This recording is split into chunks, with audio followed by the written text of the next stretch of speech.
বাউফলের Dhulia school and college থেকে ধুলিয়া লঞ্চঘাট পর্যন্ত প্রায় 2 কিলোমিটার সড়ক দীর্ঘদিন ধরে চলাচলের অনুপযোগী হয়ে পড়ে।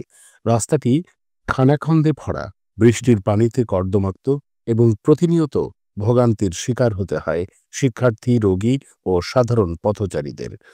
অথচ বারবার কর্তৃপক্ষকে জানানো হলেও কোনো কার্যকর ব্যবস্থা নেওয়া হয়নি। ঠিক এই সংকটময় পরিস্থিতিতেই এগিয়ে আসে স্থানীয় যুব সমাজ। নেতৃত্বে ছিলেন উপজেলা ছাত্রদলের সাবেক সিনিয়র যুগ্ম আহ্বায়ক তৌসিফুর রহমান রাফা। শনিবার দুপুরে তার উদ্যোগেই শুরু হয় স্বেচ্ছাশ্রমে রাস্তা সংস্কারের কাজ। দলীয় পরিচয়ের ঊর্ধ্বে উঠে এলাকার মানুষের দুর্ভোগ লাঘব করাই ছিল তাদের প্রধান উদ্দেশ্য। রাফার এই স্বেচ্ছাশ্রমী উদ্যোগকে স্থানীয়রা ব্যাপকভাবে স্বাগত জানিয়েছেন। এলাকার একজন বৃদ্ধ বলেন, আমরা বহুবার স্থানীয় প্রশাসনের দোরগোড়ায় গেছি, কিন্তু কেউ আমাদের কথা রাখেনি। অথচ এই ছেলেরা নিজেরা উদ্যোগ নিয়ে রাস্তা মেরামত করেছে, যা সত্যি প্রশংসার যোগ্য। আমাদের যাতায়াতের পথটা খারাপ ছিল, এখন ছেলেপেলে কাজ করছে, যাতায়াতের পথটাও ভালো হয়েছে।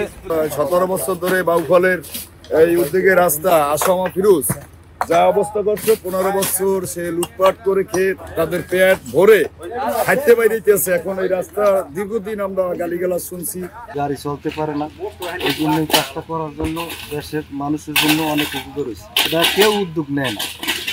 যখন আমাদের এই রাফা এই কাজটা করছে, জনগণের জন্য অনেক ভালো হয়েছে। এই উদ্যোগের অংশ নেওয়া ছাত্রদল নেতা রাফা বলেন, জনদুর্ভোগের বিষয়টি আমরা উপেক্ষা করতে পারিনি, তাই আমরা কয়েকজন ছাত্র স্বেচ্ছাশ্রমে রাস্তার গর্তগুলো ভরাটের সিদ্ধান্ত নেই। এই রাস্তা দিয়ে যাওয়ার সময় বিভিন্ন অসুস্থ রোগী, শিক্ষার্থী, কোমলমতি শিক্ষার্থী সহ বিভিন্ন প্যাসেঞ্জার এখান থেকে যাওয়া আসা করে। তাদের সুবিধার জন্যই আমরা মূলত এই উদ্যোগটা নিয়েছি। জনপ্রতিনিধি যদি থাকতো তাহলে এইখানে অবশ্যই এক মুষ্টি মাটি হলেও এই রাস্তায় দিত। তারেক রহমান নির্দেশ, সারা বাংলাদেশের মানুষের ভালোবাসা অর্জন করতে হবে, যেহেতু আগামী সংসদ নির্বাচন খুবই কঠিন হবে। রাজনীতির মঞ্চে তৌসিফুর রহমান রাফা একজন প্রতিশ্রুতিশীল যুব নেতা। বাবার উত্তরাধিকার এবং পারিবারিক রাজনৈতিক ঐতিহাসিক সম্মান জানিয়ে তিনি সাধারণ মানুষের পাশে দাঁড়ানোকে রাজনীতির প্রধান কাজ হিসেবে দেখেন। নেতৃত্ব গুণ এবং সংগঠক হিসেবে তার দক্ষতা ইতিমধ্যেই প্রশংসিত।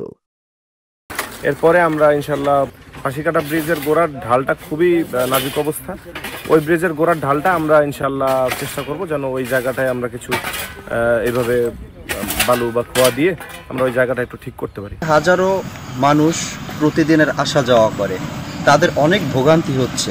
এখন জনপ্রতিনিধি বলতে কেউই নাই, যে যার মতো খাচ্ছে, যে যার মতো যা পারছে নিচ্ছে। কেউ উন্নয়নমূলক কর্মকাণ্ডের সাথে জড়িত না। এই উদ্যোগ কেবল একটি রাস্তা মেরামতের গল্প নয়, এটি স্থানীয় যুব সমাজের দায়িত্ববোধের উজ্জ্বল দৃষ্টান্ত। যেখানে জনপ্রতিনিধি ও প্রশাসন ব্যর্থ হয়েছে, সেখানে ছাত্র ও তরুণরা এগিয়ে এসে প্রমাণ করেছে প্রকৃত দেশপ্রেম কেবল কথায় নয়, কাজে প্রকাশ পায়।